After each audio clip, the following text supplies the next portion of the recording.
So guys, good morning, and so andun kami sa loob ng opisina ngayon. Today is magkakaroon kami ng fire drill and seminar. So yun, ini-explain ni sir kung ano yung importance ng fire drill, ano yung component ng fire, yung heat, oxygen and air, yung mga ganun. So yun, ini-explain niya. So jump into nasa drill na tayo. So kasi na din kami last year, nakapag-seminar din kami. So ngayon, magdi-drill na kami, iti-try na namin kung paano apulahin yung apoy. So ayan, mauuna yung safety namin, si Marfel. So siya yung pinakauna nag-try. So ayan, ina-assist din siya ni sir.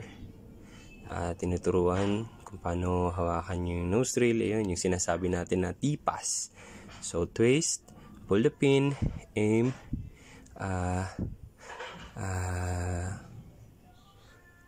squeezed, and then sweep. So yun po yung bagong term ngayon dyan sa paggamit ng fire extinguisher natin, T-pass. Okay, so next na magta-try is si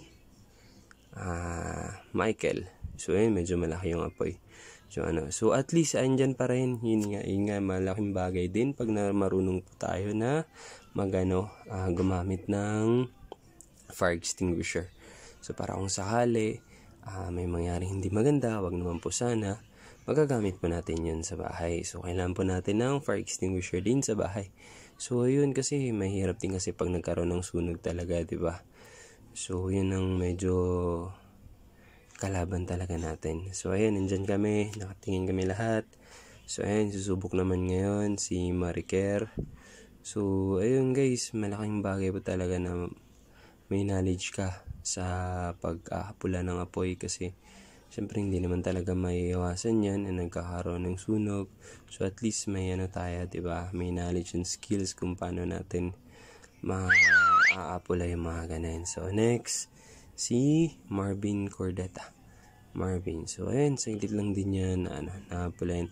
So ang pala guys, ang tip lang dyan is pag nagamit na po natin po yung fire extinguisher ng isang beses, hindi na po natin basta-basta magagamit ulit yan. Okay, once lang po siya magagamit. Yung sa amin, inuubos lang po namin yan kasi yung fire extinguisher na yan is may different kinds kasi ng fire extinguisher. Yung may mga A, B, C or D and K. Okay, so yun guys, yan na yung last namin. Bye! See you next vlog.